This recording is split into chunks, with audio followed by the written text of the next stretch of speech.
कधीच नाही चुकणार तुमचे फेवरेट टीव्ही शोज झी5 सोबत, तेही एकदम फ्री।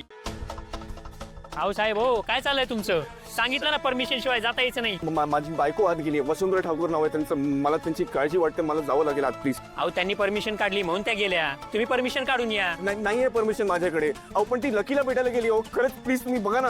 अहो कोण लकी? असं कोण नाही इकडं। अहो नाही, लकी नावाचा कैदी आहे आतमध्ये, शार्दूल रानडे नाव आहे त्याचं, प्लीज तुम्ही एकदम प्लीज चेक करा। अहो शेकडो कैदी आहेत आतमध्ये, सगळ्यांची नावं लक्षात राहणार आहेत का आमच्या? तुम्हाला माहित नाही तर मी काय करू? ज्याला माहिती त्यांना बोला, मी बोलतो त्यांच्याशी। हे पहा साहेब, हे जेल आहे, इथं काही कायदे कानून फॉलो करायला लागतात आम्हाला। चला परमिशन नाहीये, परमिशन घेऊन या। तुमचे कायदे कानून मला माहिती आहे आणि मला माझे अधिकार पण माहिती आहेत, तुम्हाला नाही माहिती आहे ना? पण ज्यांना माहिती त्यांना बोला, मी बोलतो। हे पहा साहेब, सरळ भाषेत सांगतो तुम्हाला, परमिशन घेऊन या तेव्हा आतमध्ये जा। चला निघा आता। तुम्हाला कळत नाही हो? कोण आहे आतमध्ये? दारू उघडा, दारू उघडा। हे पहा साहेब, माझी ड्युटी गेटवर आहे, मला आत जाता येणार नाही आणि आतमध्ये लोक आहेत। चला चला निघा। हो साहेब, मी रिक्वेस्ट करतोय, प्लीज माझा ऐकून आहे।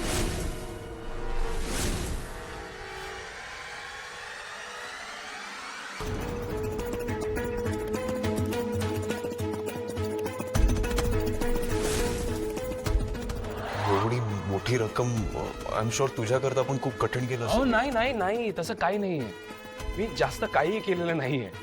हा 2-4 FDs मोडाव्या लागल्या मला, फक्त त्याच्यात झालंय काम।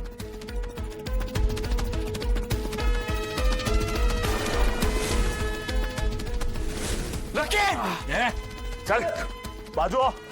चल मागे। ठीक आहे, बँकेमध्ये नेऊन सबमिट करा, म्हणजे तुमच्या लोनचे हप्ते पूर्वीसारखे सुरू होतील। आणि हो, तुमच्या बांधकामावरचा स्टे पण मागे घेतला गेलाय। आज फायनली आमची पार्टनरशिप ऑफिशियल होते। I am really happy. त्या विशाखाला सगळं सत्य कळलं होतं माझ्याबद्दलचं। तो शार्दूल आणि लकी एकच माणूस आहे हे तिला समजलं होतं। मला सगळं माहिती आहे। वसुंधरा तुझी पहिली बायको आहे, ते रानडे तुझे आई वडील आहेत, हे माहितीये मला। बनीला तिने किडनॅप करायला लावलं हे सुद्धा मला माहित नव्हतं। बनीला किडनॅप करून त्याच्या बदल्यात तिने करोडो रुपये मागितले होते। हे सगळं सगळं तिचं कारस्थान होतं।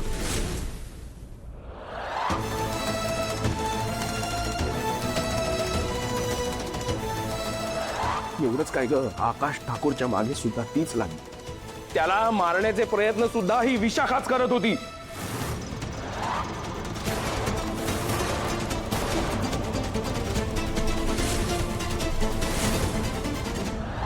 तुला माहितीये, कोर्टामध्ये खोटी साक्ष देण्यासाठी सगळे खोटे साक्षीदार, सगळे खोटे पुरावे सुद्धा त्या विशाखानीच तयार केले होते। या अगोदरचा हल्ला सुद्धा तुम्ही यांच्याच सांगण्यावरून केला होता का? हो, मिस केला होता। सगळ्यांना पैसे देऊन तिने हे करायला लावलं होतं। त्या विशाखाने माझा फक्त आणि फक्त एक प्यादा म्हणून वापर करून घेतला। कोर्टात तू माझ्या विरोधात साक्ष दिलीस आणि मला आत पाठवलंस ग, पण ती विशाखा आजही मोकळ्या हवेत अगदी ऐशो आरामात जगते।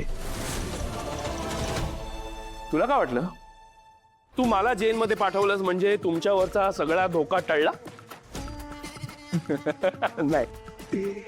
नाही वसुंधरा, यापेक्षा मोठा धोका तर अजून बाहेर आहे। तुमच्या डोक्यावर अजूनही काळाची टांगती तलवार आहे।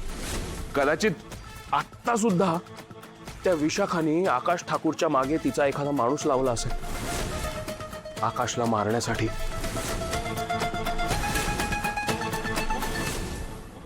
आकाश ठाकूरच्या आयुष्यातला प्रत्येक क्षण त्याचा शेवटचा क्षण असू शकतो, हे लक्षात ठेव। आणि फक्त आकाश ठाकूर नाही, तुझ्या पूर्ण कुटुंबाच्या मागे लागली आहे ती विशाखा। तुझ्या कुटुंबातल्या प्रत्येकाला ती एकमेकांपासून वेगळं करणार आहे। तुमच्या पूर्ण कुटुंबाला तिला रस्त्यावर आणायचंय, बर्बाद करून टाकायचंय। ती आणि तिची मुलगी तनया, या दोघीही मिळून तुझ्या कुटुंबाला उद्ध्वस्त करणार आहे वसुंधरा, संपवून टाकणार आहेत सगळं। मग भावाभावांमध्ये भांडणं होणार, तुमची कंपनी नेस्तेनाबूत होणार, तुमचे सगळे पैसे ती विशाखा स्वतःच्या घशात घालणार आणि मग आकाशला तुझ्यापासून वेगळं करणार। आणि मग तू बिचारी दयेचं भिकेचं जुनं पुराणं भांड घेऊन माझ्याकडे येणार आणि दयेची भीक मागणार.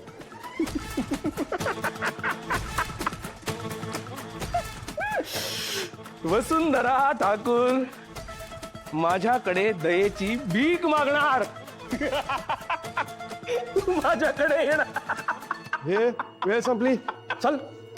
All the best Vasundhara, all the best.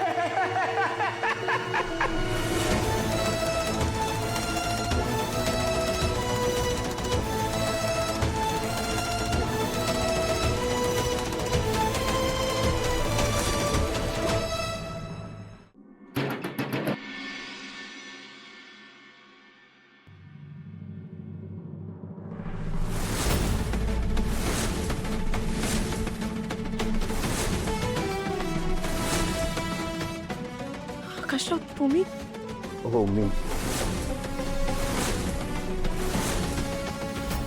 तर तुम्ही तुम्ही ठीक आहात ना? काही झालं नाही ना तुम्हाला? केवढी काळजी वाटत होती मला तुमची. आकाशराव मी ठीक आहे, मला काहीच नाही झालं. सॉरी, माझं खरंच चुकलं. तुम्ही एकटे का आला तिथे? हा, मला सांगितलं असतं मी आलो असतो तुमच्यासोबत लकीला भेटायला. मी तुम्हाला नाही का म्हणालो? मला तुमची काळजी वाटते म्हणून नाही म्हणालो. तुम्ही तुमच्या कामाच्या टेन्शन मध्ये होतात, त्या कंपनीचं व्हेरिफिकेशन करायचं होतं, तुम्ही खूप बिझी होतात. तुम्हाला कसा त्रास देऊ म्हणून एकटीच निघून आले. मी तुमच्या जीवाला काही झालं असतं म्हणजे? माझ्याने तुमच्या जीवाला धोका आहे आणि तुमच्या जीवाला काय होऊ नये ना म्हणून इथे आले होते.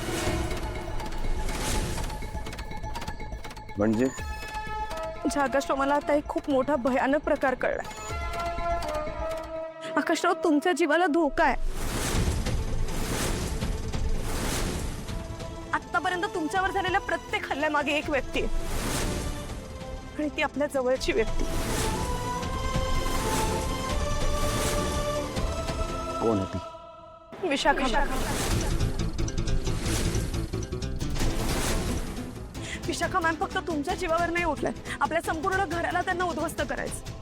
इतकंच नाही तर आईंविषयी सुद्धा त्यांच्या मनात वैर आहे. त्या विशाखानेच हे सगळं घडवून आणलंय आणि तिच्या सांगण्यावरूनच आजपर्यंत मी जे काही केलं ते केलं. एवढंच काय ग, आकाश ठाकूरच्या मागे सुद्धा तीच लागली. त्याला मारण्याचे प्रयत्न सुद्धा ही विशाखाच करत होती.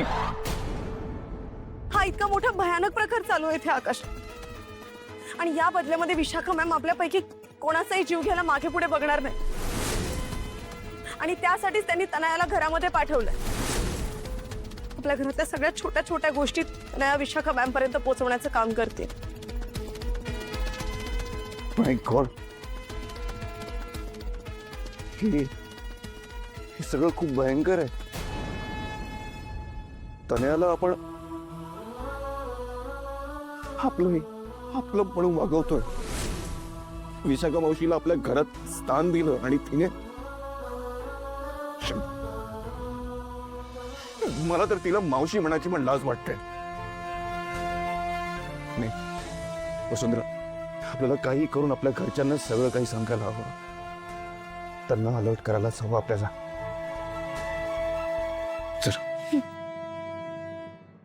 झी5 ॲप डाउनलोड करा आणि पहा सर्व एपिसोड्स एकदम फ्री.